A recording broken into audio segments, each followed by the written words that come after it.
So, but spent a lot of time on it, and with Gene's help and a number of areas and everybody else's help teaching this thing, we've come a long way and certainly have a lot of appreciation for it. So Gene introduced me to gibbing and jibbing. You would expect it to be pronounced gib based upon the G in there, but we say out of convention, jibbing is a treatment with gibberellic acid. The chemists tell me that's called gibberellic acid. And so Gene introduced, I think the first trip out that he came out after we had the property, and brought me a little bottle of jib, and showed me the technique, and I would so I've had, I guess, 2 years of jibbing a lot of plants, and at a lot of different times, and experimenting around with different concentrations and things. So I'm going to share some of what I've learned, and also what I've read about. I consumed about everything I could find on the internet about the topic, and so I'm going to share some of that with you. Now, one place to start might be to just think about our plants and the camellias in general. Plant paleontologists, those that study how plants evolve, tell us that the more complicated and complex plants initially evolved and were found close to the equator, where they're in the temperate zones, where there wasn't much change in temperature. And so the plants didn't really have to worry about when they bloomed and where their bloom's going to be killed off by cold weather. As they started to move, and they started developing mutations that allowed them to exist in slightly cooler climates and with shorter summers and less warm weather, then gradually over millions of years, the plants acquired genetic mutations that gave them certain characteristics and gene products that changed the way that they responded during the course of the year. And one of the more common things is that they produce a series of linked inhibitors that stop the plants from blooming. Because what we don't want our plants to do is bloom and then suddenly burst into flowers and try to raise young plants right as winter started. So the plants, for bud formation to take place, and then in front of you I've put some of the buds out here, and we're going to be talking a little bit about the flower bud, which is the big fat round one on there. They're typically much fuller and look like they might be able to raise a family. That's also called in horticultural terms, the reproductive bud, commonly called the flower bud. Now adjacent to that, most of the time is a little skinny, narrow bud that's relatively elongated and tapered. That's the growth bud. Also called the leaf bud, and the official horticultural term is the vegetative bud. So this big bud right here, flower bud, and there's a little bitty spicule right beside it, and that's the vegetative or leaf bud. The terminal leaf bud, the one right at the end of it, it produces its own sets of inhibitors, or triggers inhibitors to be produced. It tells all the other buds downstream, the leaf buds downstream, you don't get to do too much as long as I'm here. It's sort of a dominant leaf bud, and so most of the growth goes off the end of this route. It's not till you remove that or cut it does it allow the other buds to do their thing and start growing.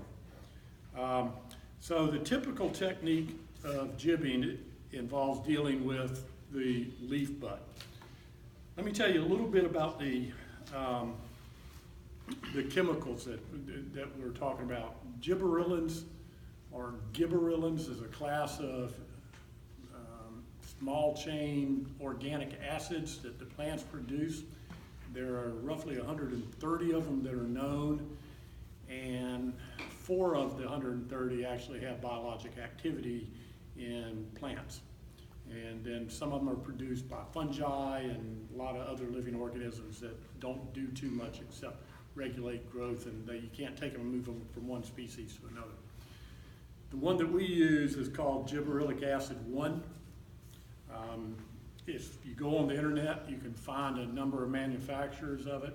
Most of them buy it from 3 or 4 chemical companies, and then they are resellers of it. It can be obtained in a relatively pure, say 90% pure form in a powder form. Like many of our other plant regulators, most of them are acids, and many of them are not very soluble in water, such as our root hormone is not particularly soluble in water. And so one of the more convenient forms is something called ProGib TNO. It's made by Valent Biosciences, a company that sort of caters to the agriculture industry. I'm going to pass this around here. It comes in a big quart bottle in case somebody wants to look at the package insert. But the TNO stands for turf grass and ornamentals.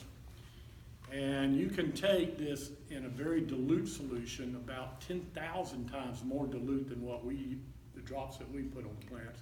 You can spray it on grass and it'll make golf course grass and other grass continue to grow and stay green during the winter.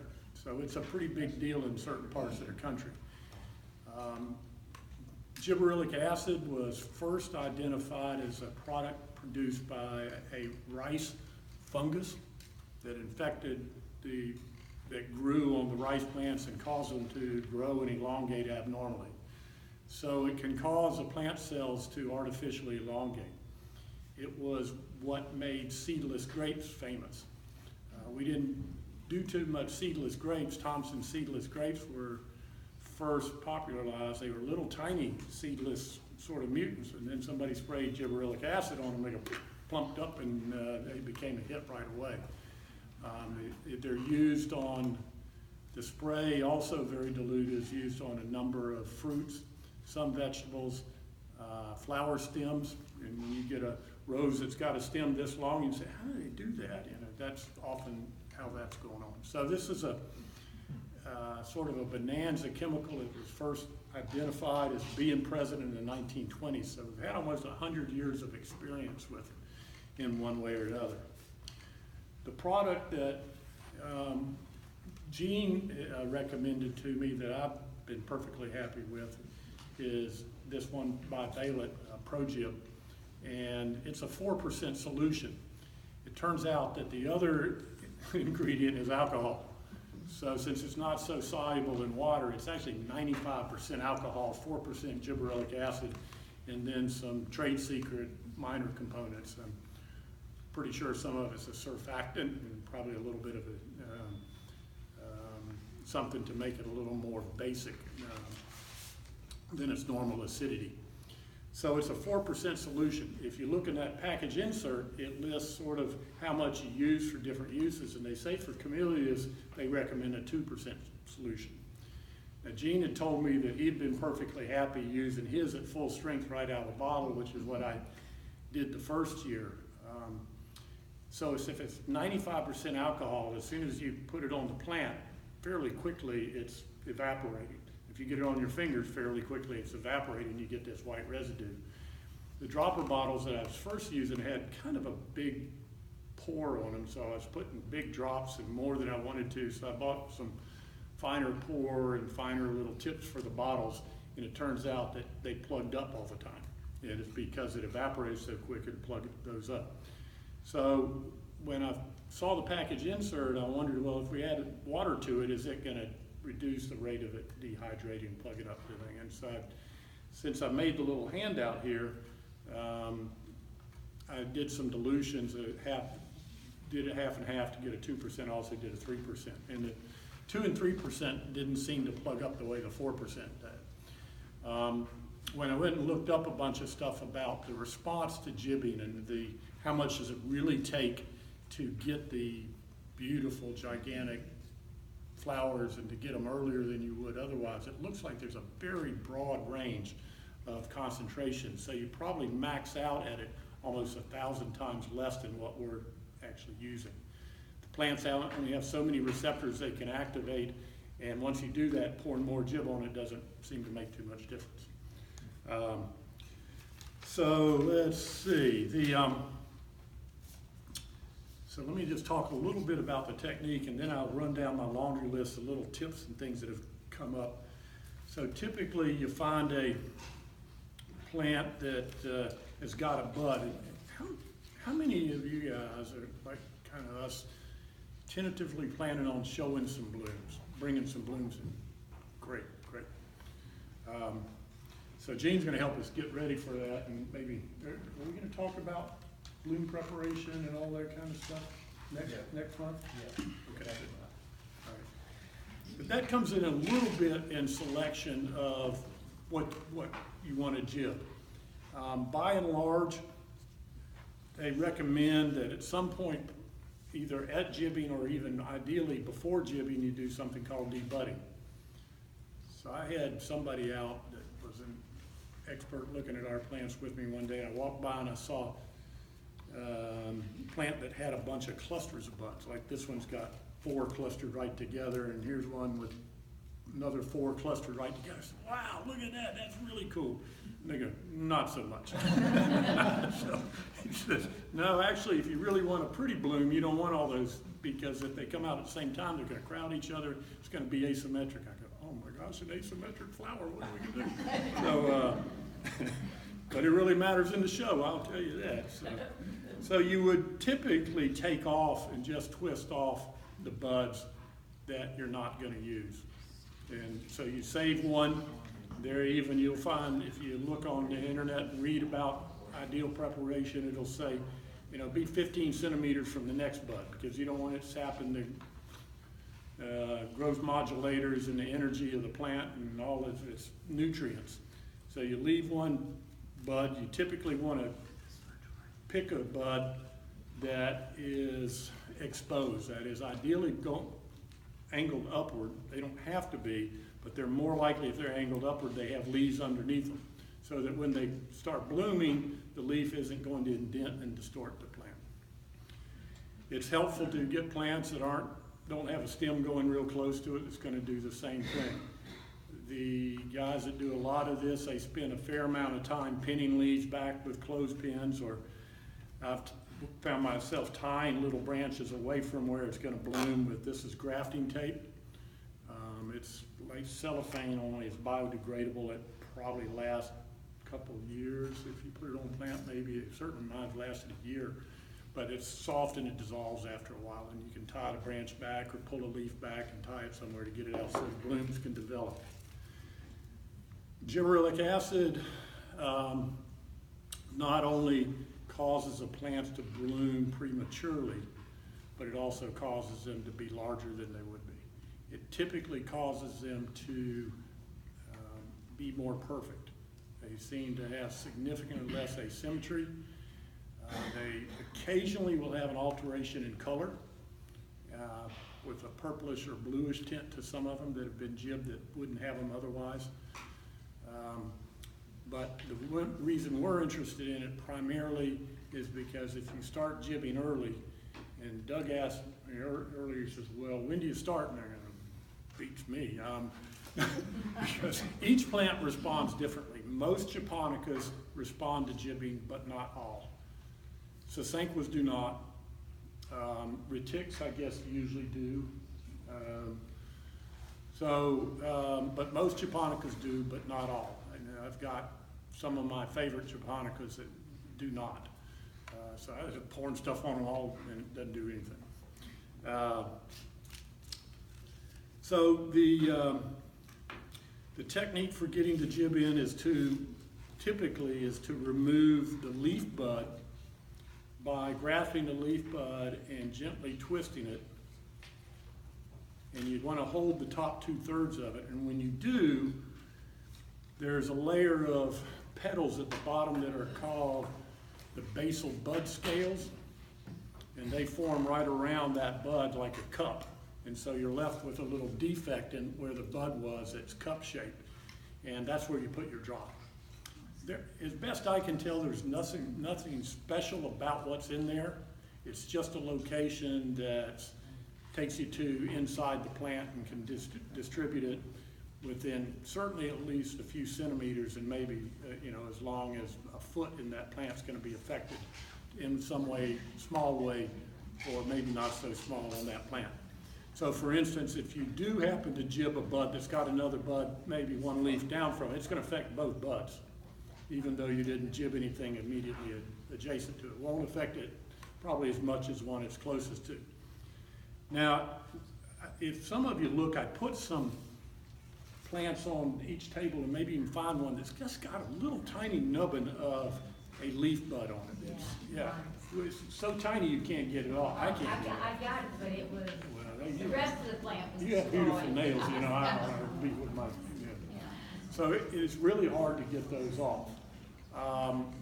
So I kind of found out that you can take it off or just kind of indelicately scrape it off really and not have a cup, and you can still put the jib on it. And what you really need to get a response is just a denuded piece of stem close to the bloom bud or the flower bud that you need. You can even scrape it with a knife close by and put it on that. Or, as is commonly the case, let's say I take off this flower bud. Now it has a great cup left after that. You can definitely put it in that cup. If you've got a bud that this leaf is kind of on top of the bud and it's going to be in the way, and when the bud starts blooming, you take that off.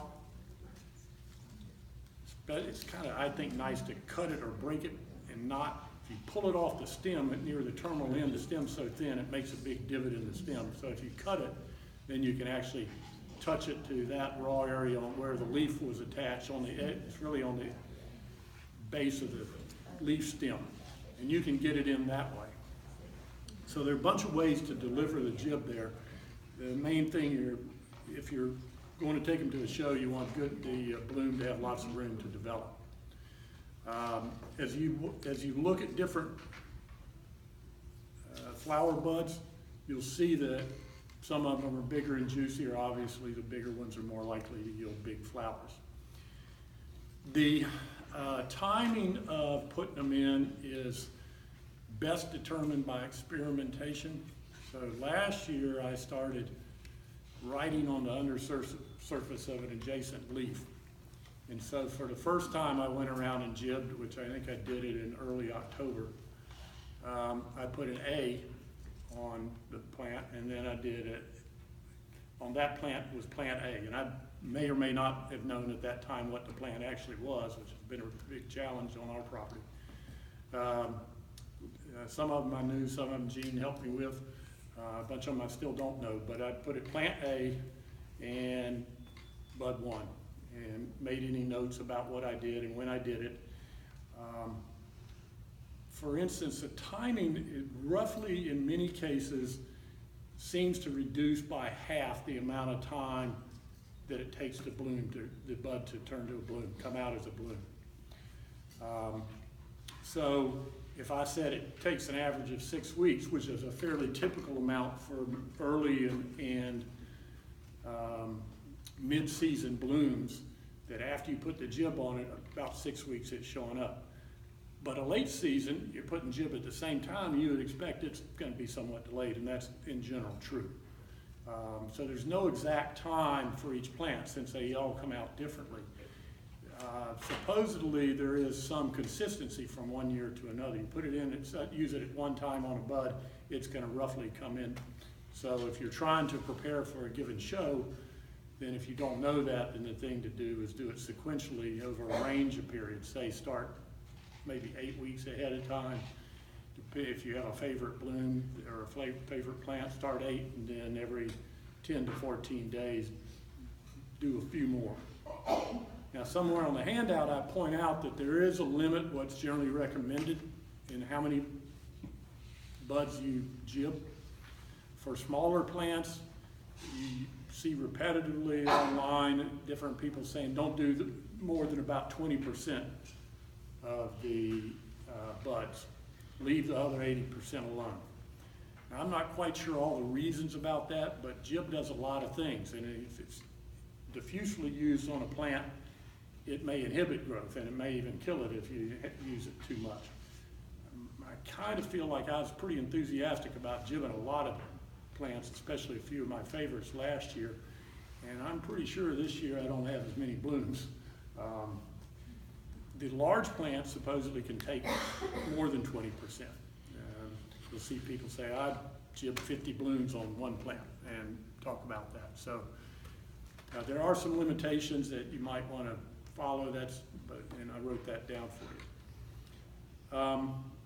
As I said, I also wrote down some of the plants that have been reported to respond well to jibbing. There's a paragraph there that describes, and there's some of our heirloom and more common and popular japonicas in that list.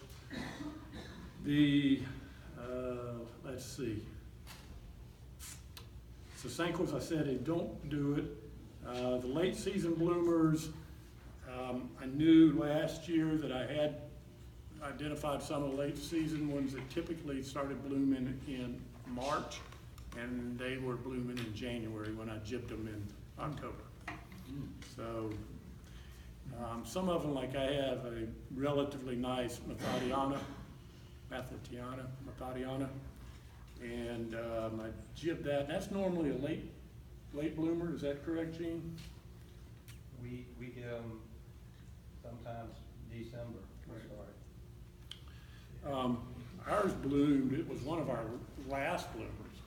It lasts a long time, number one. And in the spring, it comes out as a semi-double sometimes, very often.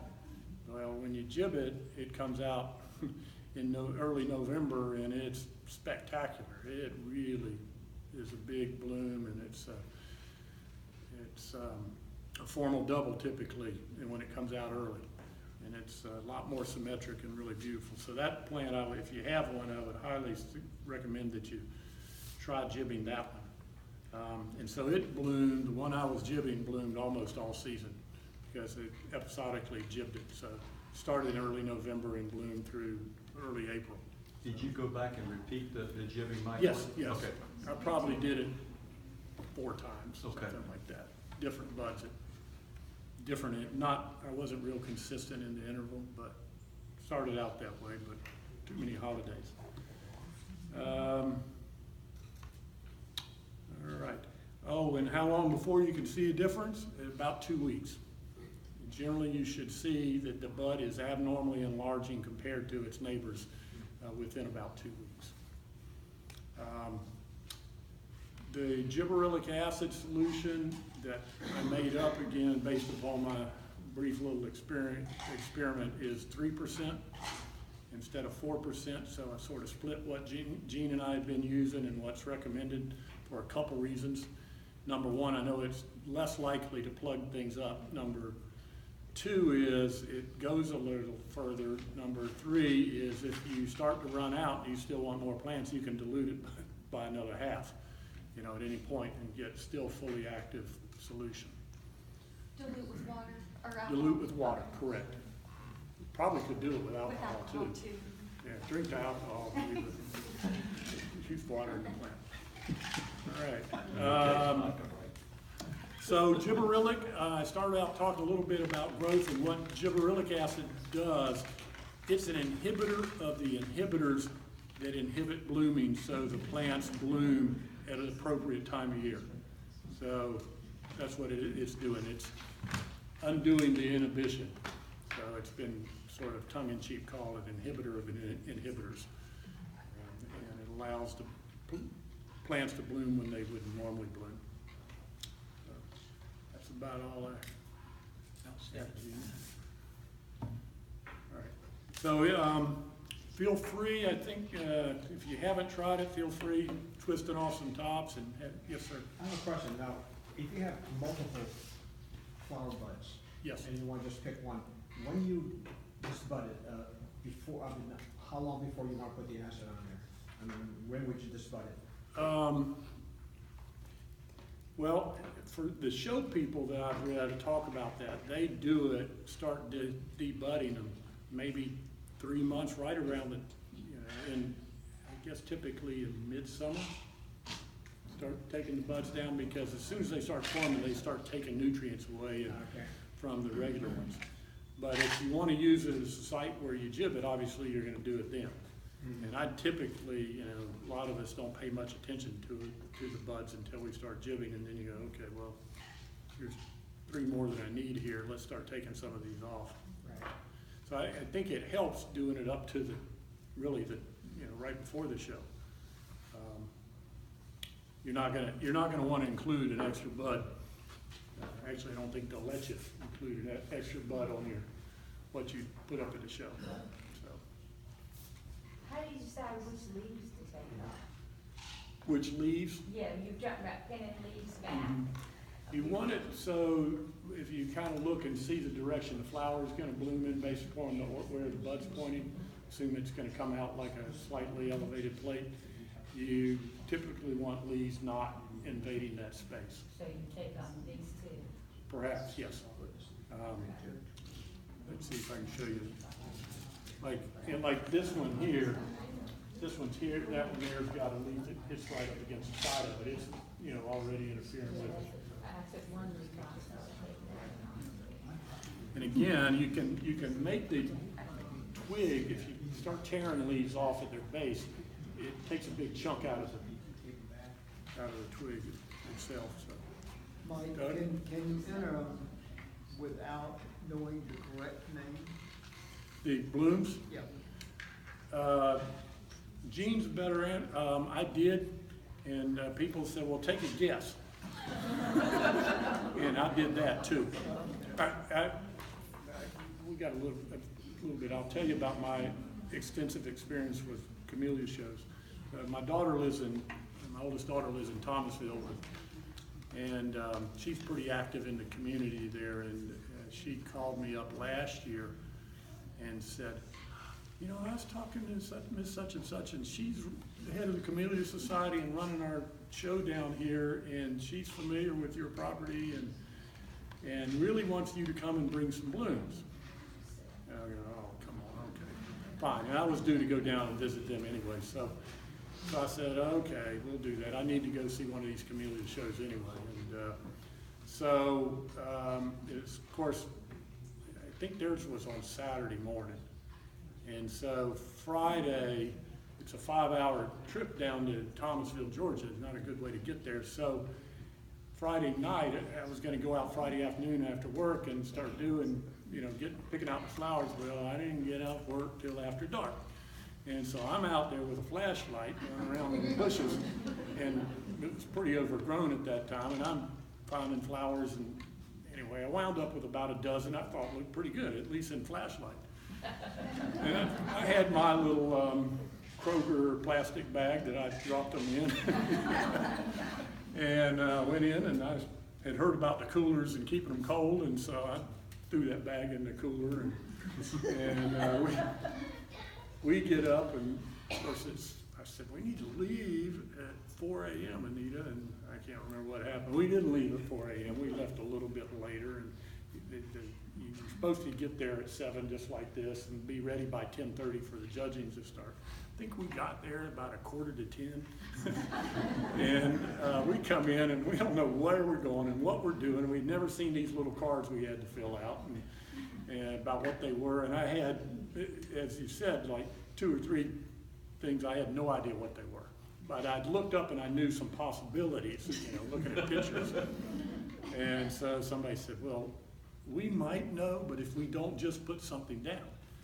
Well, as we go there, and first of all, they had cups of different sizes, and I wasn't prepared for that, so I was just dropping camellias in whatever cup I happened to see. And one guy came around, and he was one of the assistant judges, and he watched me for a minute. He says, sir, you do know this is all about presentation. And I go, really? I guess I'm in trouble, right? And he said, I think you have more bruises on any one flower than we have in the rest of the show. So he said, never mind, just come on, I'll show you where to put them. So I wasn't feeling so good at that time. But, so I think we put 12 blooms out there. We got 10 blue dots. It's because they give you a blue dot for the best one of its cultivar. It was the only one. So if they got the worst, we'd got 10 worse ones too. So, dark purple spots or whatever. So that's our kind of show story. I did learn a lot. There's some everybody was there to help dearly. the people participating, outside of that one judge who was a little bit finicky, the people participating were just so nice, and they spent hours talking about their camellias. There were, one couple that brought literally a 20-foot trailer, all loaded probably with 15 or 20 coolers, and displayed 130 different blooms, of which most of them won something or another. So there's some people pretty serious about that.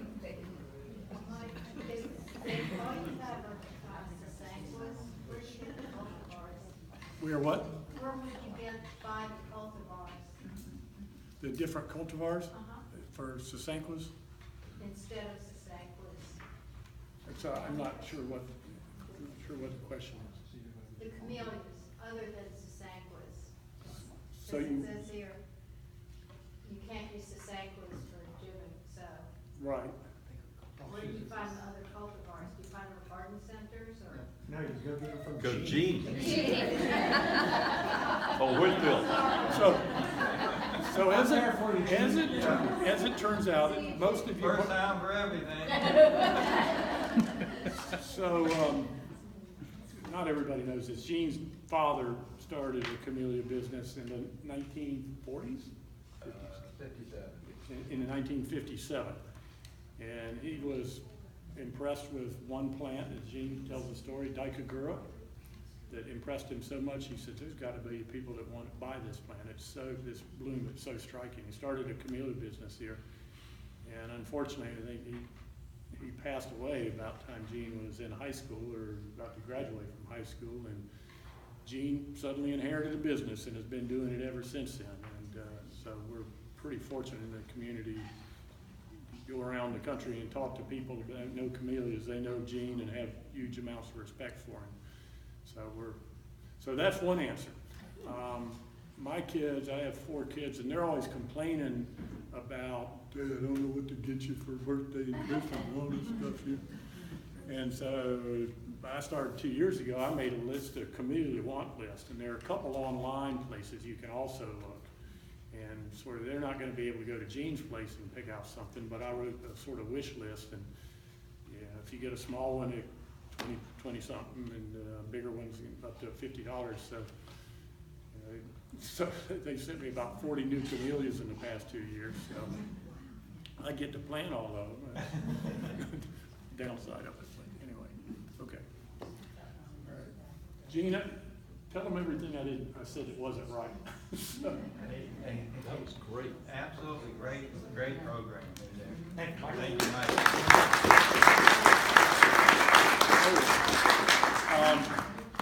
1 fluid ounce is equal to 456 drops. And I think these droppers are fine enough you really could. I found out that I was putting an average equivalent about 8 drops wasted on each plant because it went all over the place or spilled out, ran down yarn. The package insert, you would think you were dealing with a biological weapon, and what they say, gloves, protective gear, and all this kind of stuff. Since it's the other reason that I wanted to dilute it, the alcohol content now is roughly the same as rubbing alcohol, which we all drink at home anyways. So it won't kill you in this amount of volume. It doesn't make it'll make you sick, but it won't kill anybody if they drink 3% solution of gibberellic and about 60% alcohol. 95% alcohol starts tearing up the GI tract pretty badly. So anyway, that's another reason to dilute it a little bit from the original 4%.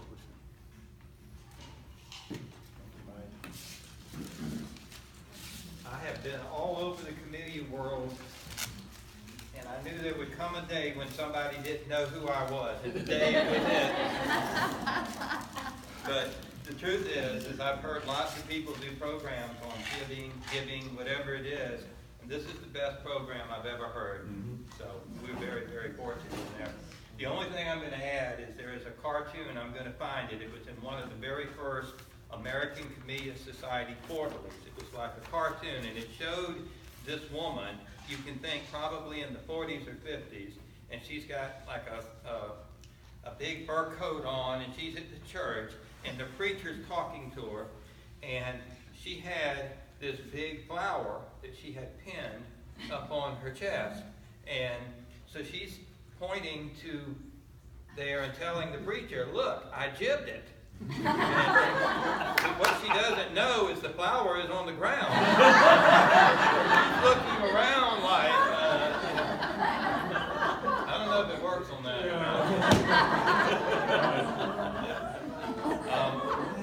Thank you, Mike. Next month, we're going to try to start talking about what you do with flowers in order to put them in the show. Paula's going to help me do that. And then in November, that meeting before our show, we're going to actually have some I guess you could say play acting. We're going to have some people that are going to be clerks, and some people are going to pretend to be judges and stuff, and we're going to have a real nice fun. So all of you can come in, and we're going to get you out and let you see exactly how we do. So when you show up, you'll look like you know, it's kind of like the chemical guys. When they hire a new person, they take them out back and they get a hose and they say, walk around and do it like this. That way the people will think you know what you're doing.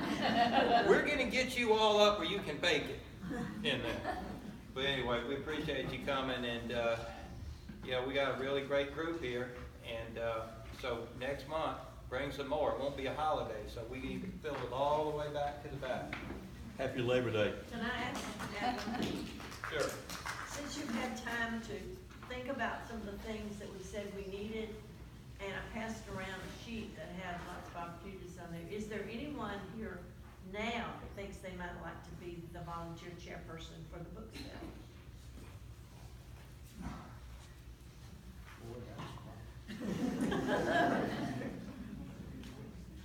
Okay, well, maybe. Oh, Angie, that'd be wonderful. Thank you, Amy. Thank you, Mary. Camellias to show, I'll have time to.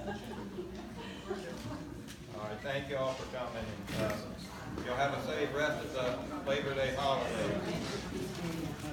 When we do that, bring some candy. Oh, absolutely. Absolutely. Bring some of those gibb balloons.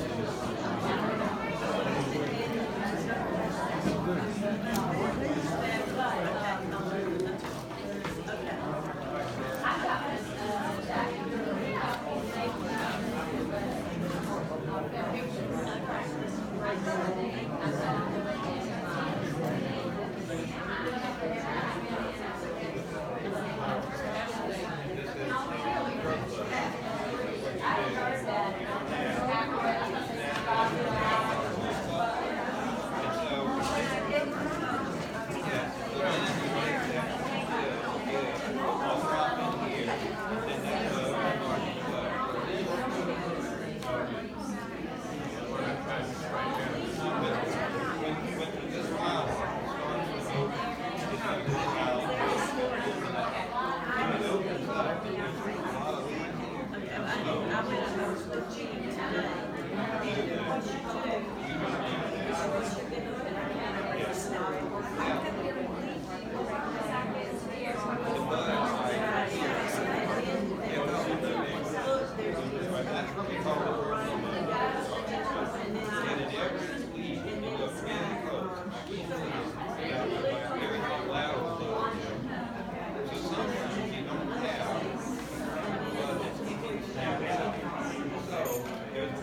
So maybe you could do a 2 or 3 bucks.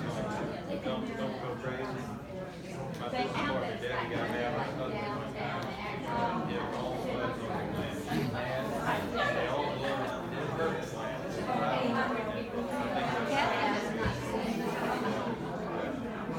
So that's what you do. And then maybe you win.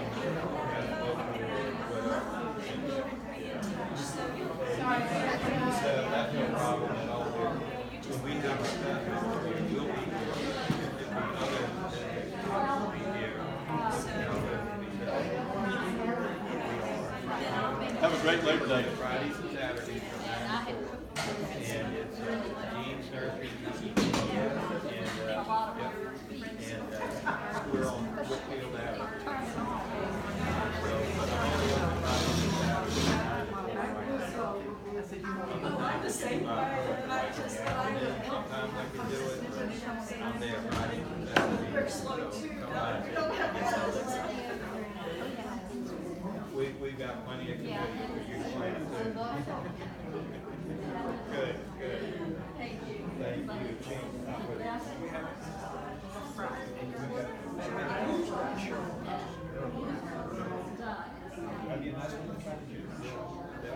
Anything good? Yeah.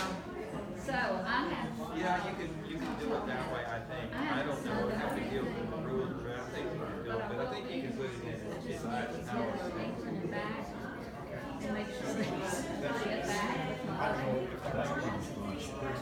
Yeah, I think we can do it that way. We'll have to ask the head judge, you know, to make sure that everything, I don't think it's the worst case, it's not even put it in, but we'll set up a table, here it is, this is the next round. You can tell you don't let me do it, something like that. We weren't trying to win it, We probably won't put that out until after the meeting. we were trying to win the ribbon, we just wanted to show. Sarah's teaching. She's all, I didn't even worry about paying her board now. Give it a shot, right? You can, if you want to. The 13th. I'll be back at the end of September, and then I can kind of see where you are. Okay. Let me, Check, I agree with you. we'll help you in every question we do, just like Mike, say, oh, well, just, call it something. I mean, I've got a bunch of labels on here. The only one that was on this list is the other Gibberellic Acid, I know, so I did it well. People enter that. Because I want to make sure I'm correct. Maybe Friday, but maybe about lunch. Whenever, okay. Yeah, I want to have a table, we'll try to have some people in here, some of the judges. I've been, we can get some of them help. Because no camellia's been planted for 50 years in that place, so no. That day, it's gotta be one of those. Yeah, but when you talk about the load that people have to come here, is there a ramp around here? Is there? The back here, it is more of an open, so it's like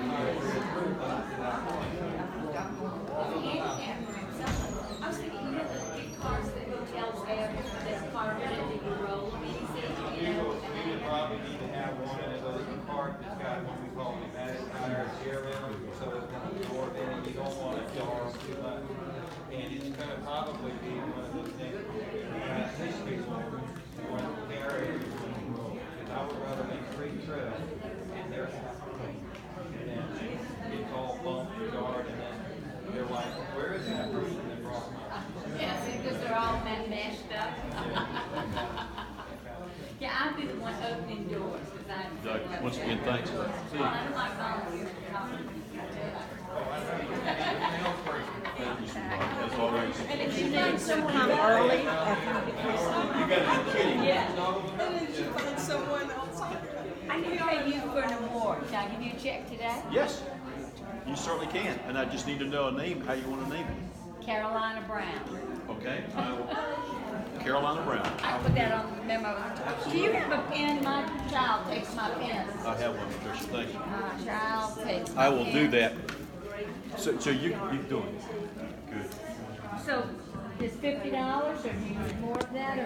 Whatever is in your heart. If you want to do 1, 2, 3,